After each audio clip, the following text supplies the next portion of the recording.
Thanks for joining me on this episode of The Present Mind, here on MCTV. My name is Dr. Shivan Mahabir. I am a specialist psychiatrist, and on this television program, what we aim to do is to look at some of the misinformation surrounding mental illness, to try to provide good information, to provide ways that persons can engage in self-care, and to educate the public on where to seek help when needed. Today we're going to look at the issue of stress management. Stress management is very, very important in these times where persons are affected by the COVID-19 pandemic.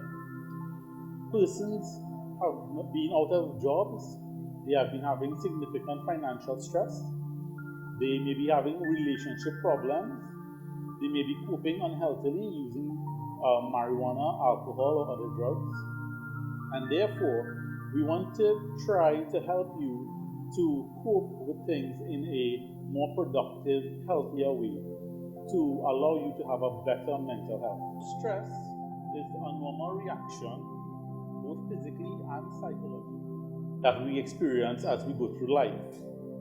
Stress can be caused by both happy occasions, such as planning a wedding, or unhappy occasions, such as losing a job. What is important is how we deal with stress, because it is inevitable as we go through life. As we have said, there are many causes for stress. Some include unemployment, financial problems, marital issues, illnesses, sick children, exams, bullying at school or on the job, bad managers. And stress can affect us in many ways. For instance, there may be physical signs of stress, such as headaches, tummy aches, low energy, loss of appetite, or problems sleeping. There may be emotional issues, such as getting angry very quickly or breaking down and crying very easily.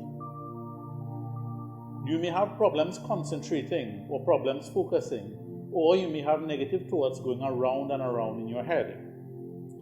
And finally, you may find that you are engaging in unhealthy behaviors, such as excessive alcohol use, excessive drug use, gambling, inappropriate sexual behavior. And stress can have many negative consequences. Some of the physical consequences include heart disease, menstrual problems, eating disorders, skin disorders such as acne or psoriasis, stomach ulcers, and sexual problems. They can also cause problems on the job. I would now like to speak to you about something called the 4A method of dealing with stress. So the 4 A's, the first A is for avoid. And this means planning ahead to try to avoid things that stress us. For example, if rush hour stress is something that affects you, or you have to go to work in a lot of traffic, perhaps try leaving earlier or speaking to your boss about flexi time. Avoid stressful people. Learn to say no when persons make inappropriate requests of you. And prioritize tasks, and when overwhelmed, try to decide which of these tasks you can leave out. The second A stands for alter, or to change the things that you can. For example, communicate your needs to those around you, at work, in your family. Do so in a respectful way and try to get them to be met. Try to manage your time better and state your limits clearly. The third A stands for accept. And this is to accept things that have passed or that cannot be changed. And ways in which you can do this include speaking to trusted individuals, forgiving others for times that they have wronged you, forgiving yourself for times that you have not lived up to your own standards. Do positive self-talk and try to look at the bigger picture. And finally, the fourth A is to adapt. And that means to use obstacles as stepping stones. So that, for instance, if you're in a job and you're confronted by a new problem, out of that problem you may learn a new skill which would make you better at your job or perhaps make you better suited for jobs in the future. So try to keep a positive outlook at all times. Adopt a mantra such as "I can handle this" when faced with issues that seem daunting, to give yourself a pep talk. We'll be right back with Dr. Nimal Goku here on The Present Mind.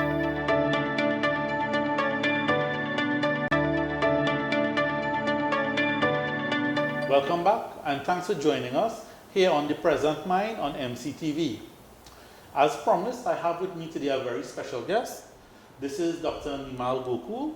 He's a consultant psychiatrist and he has a very strong interest in mindfulness-based stress reduction.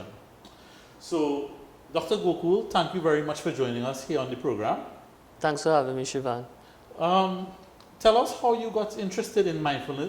First of all, tell us what is mindfulness-based stress reduction? Well, mindfulness-based stress reduction is it's a practice, but it's based on the principle of mindfulness. So when the lay folks hear mindfulness, they may think it's awareness, but if I was to be more comprehensive on that definition, it's very specific awareness. It's the awareness that comes about when you intentionally pay attention in a kind and discerning way. So I like to think of mindfulness as a tool, and from that tool we're able to do other practices. So there are many different practices. Mindfulness-based stress reduction is just one of those practices. So when I say it's a tool, I mean if you were to think of mindfulness like an exercise band. So you can do different exercises, building different parts of your body using that exercise band.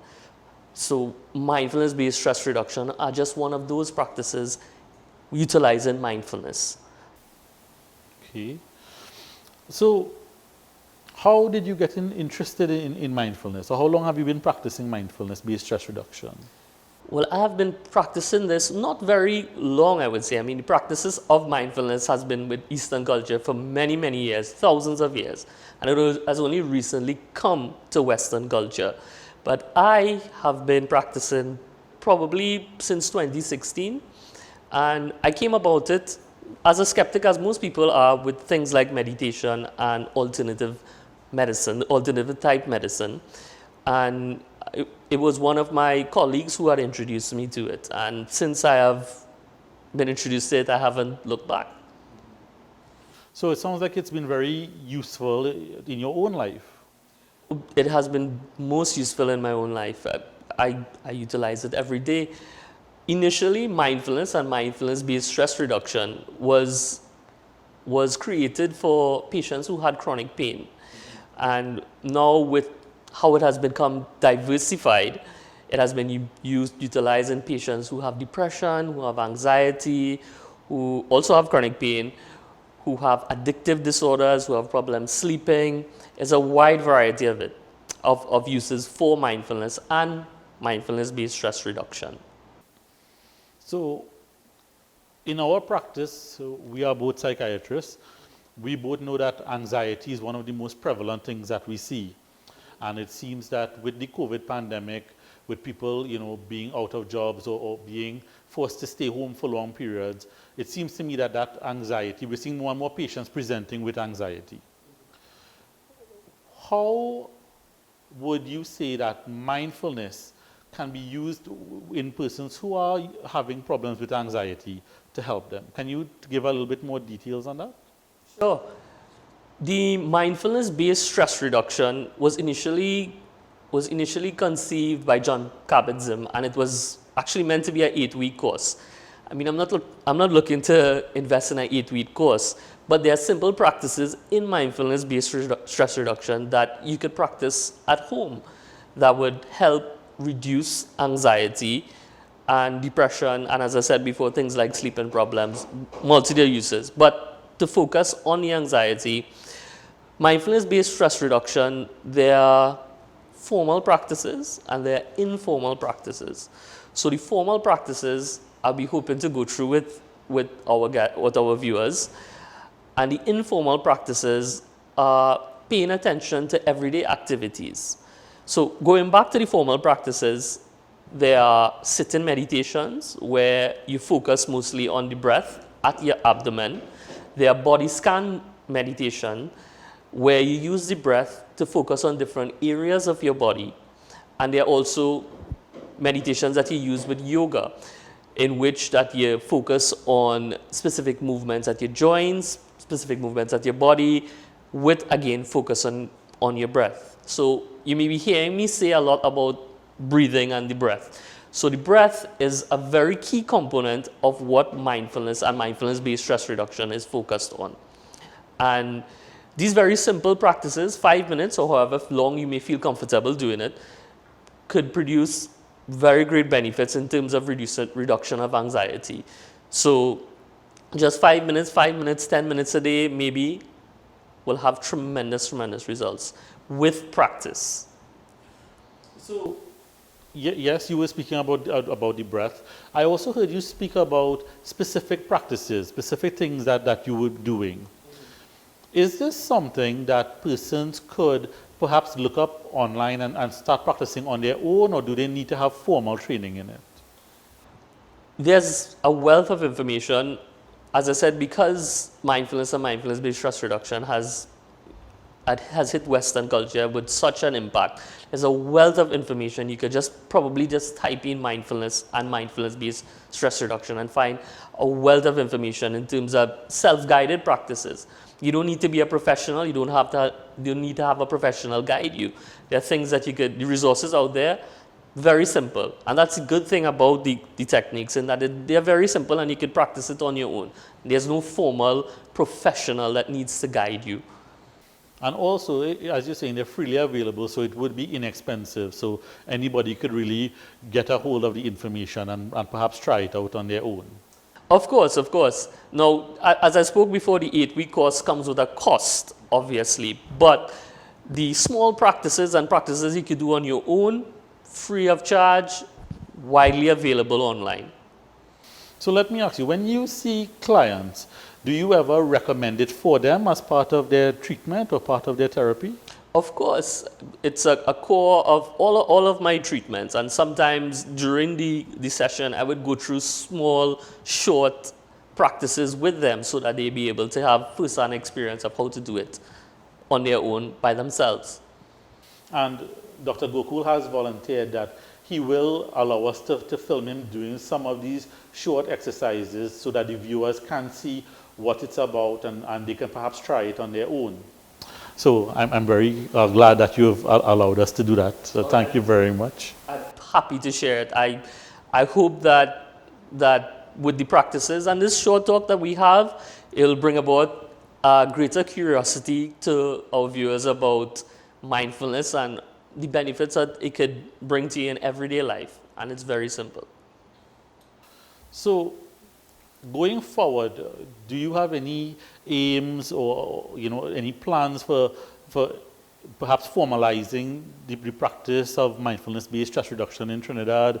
Are you planning to start a clinic based around it or anything like that? Well, I mean, those are very ambitious goals. But yes, at some point in time, I would like to bring the practice to the public sector, actually. So, as you know, I practice in the public system, so I would like to actually have formal little sessions, probably like an hour at a specific time in our clinics where we could practice mindfulness, and it could be free of charge, available to everyone in the area that I do clinic to there.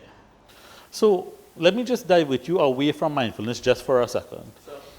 As a professional working in Trinidad in the mental health sector, what has your experience been like over the past 2 years as we've all been dealing with the pandemic and dealing with COVID-19? What sort of challenges have you seen in your practice? Well, as you know, access to mental health has always been a challenge, even pre-COVID. I have noticed that a lot of people have been reluctant to seek mental health resources in the clinics. I've also noticed that there are a lot of patients who have come with anxiety problems as well as a result of COVID, and maybe COVID giving them that extra push that made their anxiety so bad. So access definitely has been limited, and a lot more anxiety has been presented. And I guess we all have to do our part in bringing mental health to people in a time of COVID. We're in September right now. It's World Suicide Prevention Month, and we're going into October, which is the observation of World Mental Health Day on the 10th of October.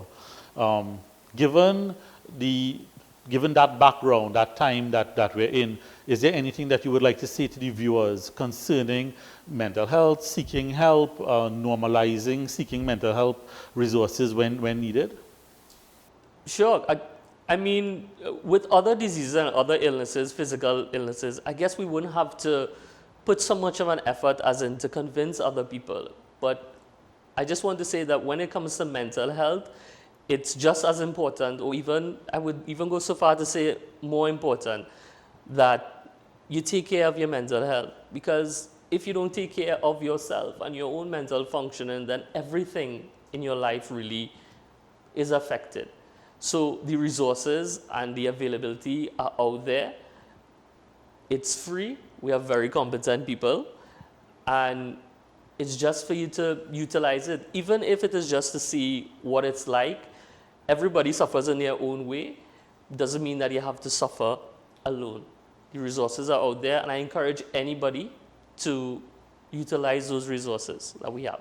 And I'm sure that you would agree with me when I say that in this time of increased stress, in this time of increased uncertainty, self-care and paying attention to the little things to make sure that we're functioning well is of the utmost importance. And definitely the mindfulness-based stress reduction and the mindfulness practice can be one very helpful tool in terms of doing that. Of course, and you don't need to leave your home to do it. And with a lot of us, we just at home these days, so at the same time, you don't really have a good reason to not practice. And if you practice, I'm sure with time you will definitely see the benefits, as I and millions of people have already seen the benefits of. So we're going to bring this segment to a close. As I said, you can keep on looking, and Dr. Gokool will be demonstrating some of the mindfulness-based practice. In this episode, we are looking at stress management and self-help. This is one very useful tool. So we'll be right back here on The Present Mind on MCTV.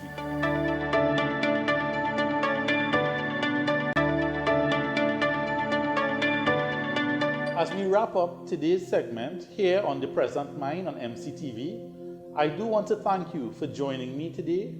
Please spread the word about the program. I want to try to reach as many persons as possible with our message of positive mental health. As we leave, I want to leave you with a thought. Thich Nhat Hanh said, "Sometimes your joy is the source of your smile, but sometimes your smile can be the source of your joy."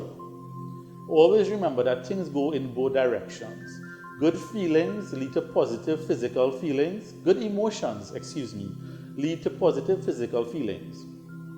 But the times when you feel down, doing something positive to make yourself feel physically better, or watching a happy movie that makes you laugh and smile, can also raise your inner mood and make you feel happier and more in control. So I hope that that's a useful tip that you can apply to your own life. Thank you very much, and see you next time here on The Present Mind.